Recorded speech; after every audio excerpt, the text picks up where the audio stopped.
প্রথম ম্যাচে নেদারল্যান্ডসকে হারিয়ে বিশ্বকাপের শুভ সূচনা করেছে বাংলাদেশ। প্রথম ম্যাচ জিতে আত্মবিশ্বাসী হয়েই মাঠে নামবে সাকিব বাহিনী।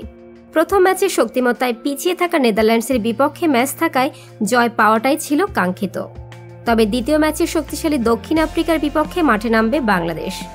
শক্তিমত্তায় বেশ এগিয়ে থাকা এই ম্যাচের আগে সতর্ক হয়েই মাঠে নামতে হবে টাইগারদের।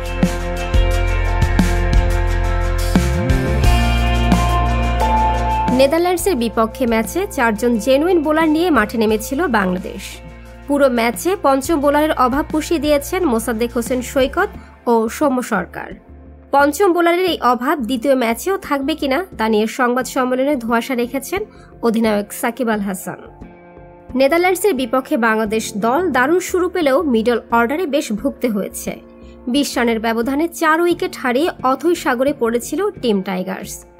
যদিও শেষ পর্যন্ত মোসাদ্দেক আফিফদের ব্যাটে ভর করে শেষ পর্যন্ত মাঝারি মানের সংগ্রহ দাঁড় করিয়েছিল। তবে শেষ পর্যন্ত বোলারদের দারুণ পারফরম্যান্সে জয় পাওয়াটা বাধা হয়ে দাঁড়ায়নি। কিন্তু দক্ষিণ আফ্রিকার বিপক্ষে জয় পেতে ব্যাটে বলে জ্বলে উঠতে হবে টাইগারদের। আগের ম্যাচে জয় পাওয়ায় দলীয় কম্বিনেশনে কোনো পরিবর্তন না রাখারই আভাস দিয়ে রেখেছেন অধিনায়ক সাকিব। সেক্ষেত্রে ওপেনিংয়ে সৌম্য সরকার আর নাজমুল হোসেন শান্তর উপরে ভরসা রাখবে টিম ম্যানেজমেন্ট। ফর্মে থাকা লিটনকে 3 নম্বরেই স্থায়ী করার পরিকল্পনা করছে দল। নেদারল্যান্ডসের বিপক্ষে দারুণ বোলিংয়ে নজর কেড়েছিলেন তাসকিন আহমেদ ও হাসান মাহমুদ। উইকেট না পেলেও নিয়ন্ত্রিত বোলিংয়ে প্রতিপক্ষকে আটকে রাখতে বড় ভূমিকা ছিল মুস্তাফিজের। সাম্প্রতিক সময়ে খারাপ ফর্ম নিয়ে বেশ আলোচনায় থাকায় মুস্তাফিজের ছন্দে ফেরাটা টাইগার শিবিরে দিচ্ছে আলাদা স্বস্তি। সেই স্বস্তি দক্ষিণ আফ্রিকার বিপক্ষে ম্যাচেও ধরে রাখবেন এমনটাই আশা সমর্থকদের।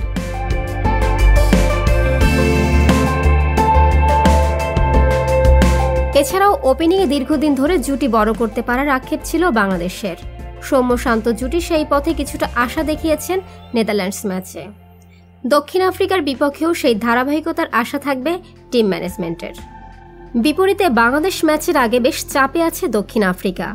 নিজেদের প্রথম ম্যাচে বৃষ্টি বাধায় জিম্বাবুয়ের বিপক্ষে ম্যাচে জয় পাওয়ার কাছাকাছি থাকলেও শেষ পর্যন্ত পয়েন্ট ভাগাভাগি করে মাঠ ছাড়তে হয় প্রোটিয়াদের। বাংলাদেশ ম্যাচের আগে ওই চাপ কাজ করবে প্রোটিয়াদের সামনে। তাই দক্ষিণ আফ্রিকা বাংলাদেশ ম্যাচে কিছুটা ফেভারিট হিসেবে মাঠে নামবে টাইগাররা।